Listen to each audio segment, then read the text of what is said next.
Hello, I want to talk about something that you've all heard of, and this is a story in the Gospels, in the New Testament, about Jesus turning the water into wine, right?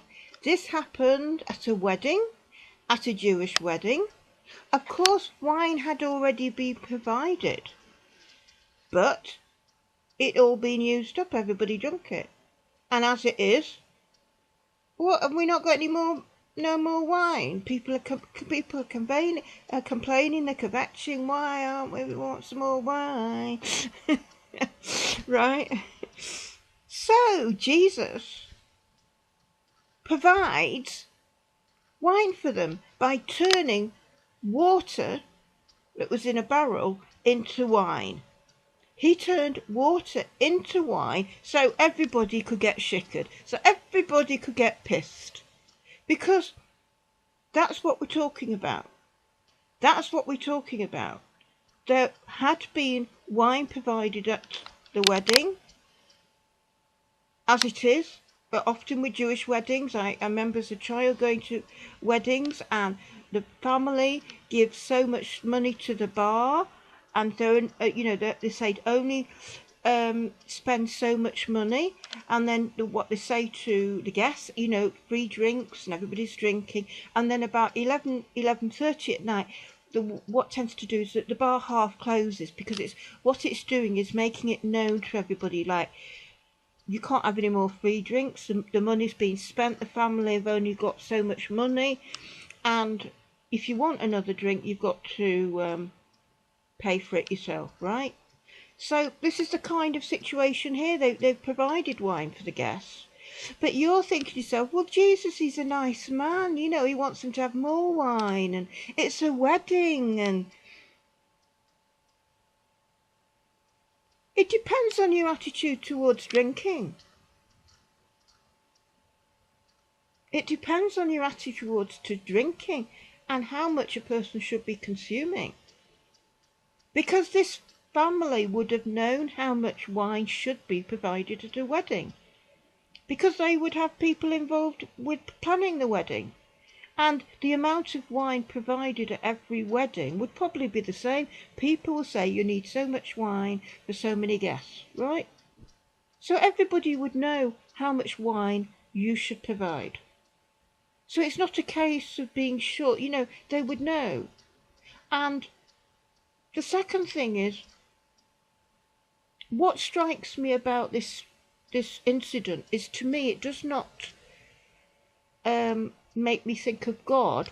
I think of when I hear this story is I think of the word magic, because that's what turning water into wine within this situation suggests very strongly to me. It smacks very much of magic. It's the sort of thing a magician would love to do. That's the sort of thing a magician would love to do. Turn water into wine.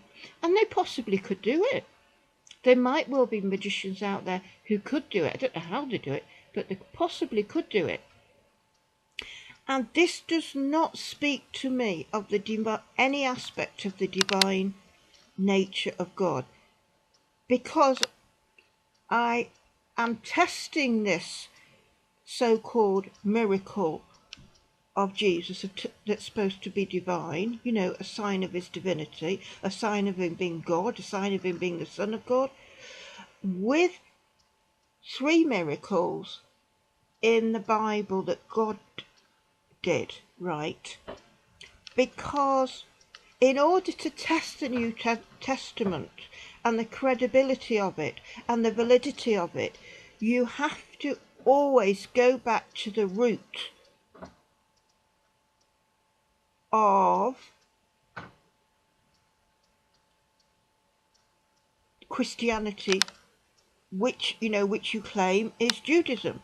You go back to how God has revealed himself in the Hebrew scriptures through historical events, and that reveals the nature of God, the character of God, and what he's like, what he does, how he does it, why he does it. And then you then have to compare that with the New Testament, and you say, does the New Testament, is it in sync with the Hebrew Scriptures? Does it add up? Or is there something a bit dodgy about this New Testament, this incident? I don't think it ties up with the character and the actions of God as he demonstrates himself in the Hebrew Scriptures. And I'm going to show you this with 3 miracles that you're all very familiar with. We're going to start with the Jewish people in Egypt. Right, Moses goes to Pharaoh to ask him to let the Jewish people go out into the desert to worship God. Right? He wants the Jewish people to go into the desert to worship God. This is what God has commanded through Moses. I want my people to go in the desert and worship me, and let these people go into the desert to worship me. And of course, Pharaoh didn't. And so what God demonstrated his mighty power through the plagues, hail, locusts, turning the rivers into blood, the death of the firstborn, right? All documented, absolutely horrifying. He protects the Jewish people as he slays the firstborn, right? So the Jewish people are kept safe. This is, all about Passover. God passing over, literally passing over, protecting the Jewish people, but the firstborn in Egypt did die. And the fault lies with Pharaoh, because he wouldn't obey the God of Israel. He wouldn't let the people go to worship God in the desert. Right, that's why it happened. So he lets the people go. The Pharaoh lets the people, I've had enough of you, all these plagues and everything. Go. So they go. How many millions of, I don't know how many millions, I can't, it's just an extraordinary amount of people, a nation of people. And of course, then he gets second thoughts and he thinks, what am I doing here? I need these people for building, and they're slaves. We need the workers. So he sends out his army to bring the Jewish people back to Egypt to be slaves. Now they'd arrived at the Red Sea. They'd arrived in front of an ocean. Have you ever been in front of an ocean? Have you, when you've been at the seaside?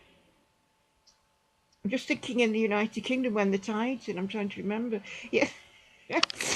Yes, of course the tide comes in occasionally, depending on where you are in the country. But you see the tide comes in, and can you imagine standing in front of those waters of an ocean? Think of when you're on holiday, and can you imagine it parting, and you walking through the centre of that ocean? Right, because that's what happened. That's the miracle.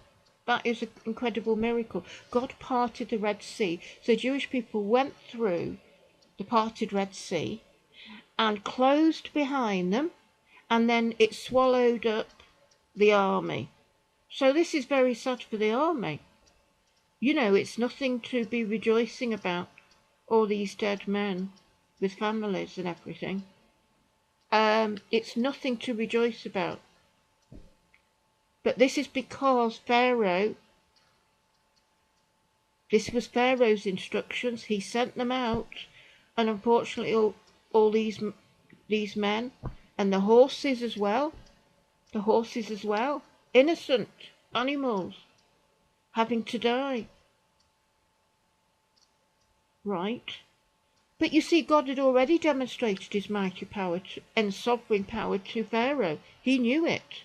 And he knew that this God of Israel meant business. This was a God to be reckoned with. This was not a God to be messed around with. This is not a God you change your mind. Don't do that. All right, okay, I'm going to do it now. You don't mess with the God of Israel. But he did. Right. and innocent people died. Innocent people died. The horses died. The people were saved. Right? And of course, the initial reaction is rejoicing. It's fantastic, isn't it? You've just been, you've had this miracle and you delivered.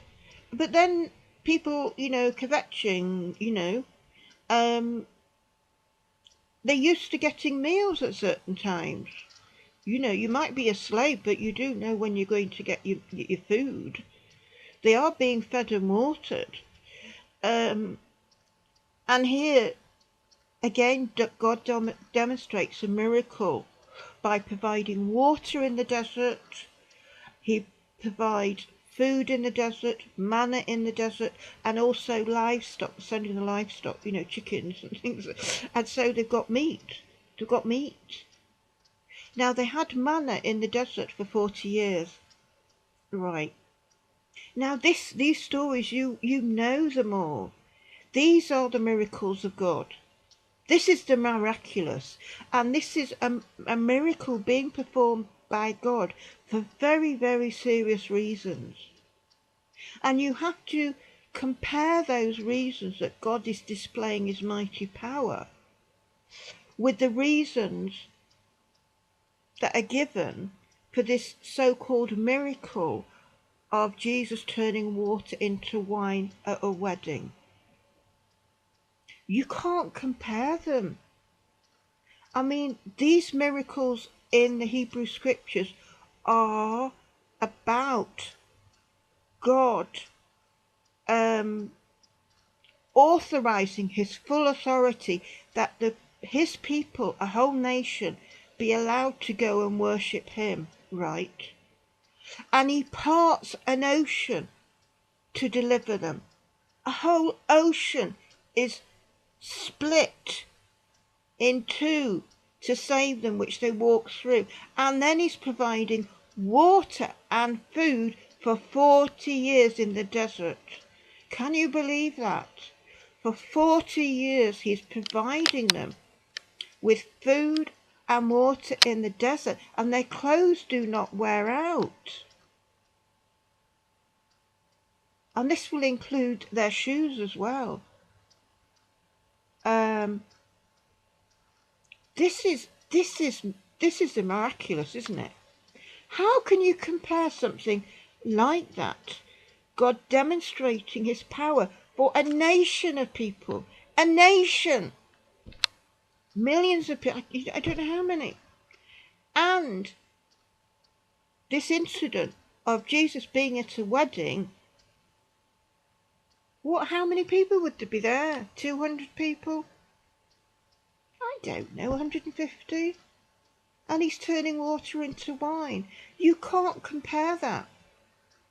And it doesn't add up to me. Because just something doesn't feel right about it. And to me it smacks of magic.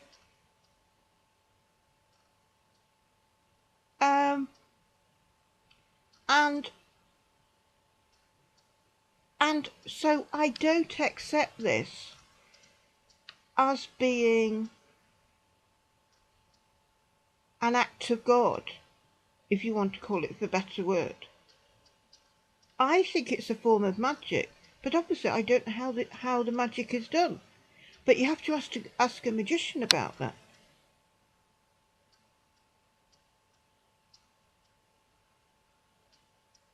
And this is what occurred to me as I was lying in bed. Because we have to test everything that's claimed in the New Testament, in the Gospels, with the Hebrew Scriptures and say, does it tally? Does this sound right?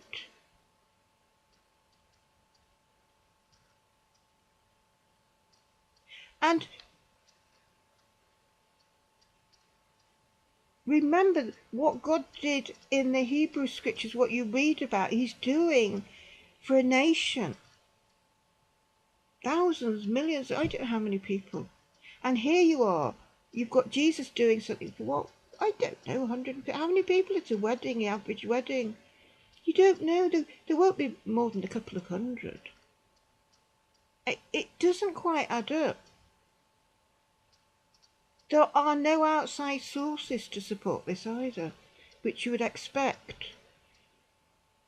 You would expect that with something like that. But my main concern is, and my main point is, I don't think it tallies with how God has revealed himself and how he works in the Hebrew Bible, and how this is supposed to be the divine working in the New Testament. And I would be very, very interested to learn exactly what a magician would think of this incident and their view of it.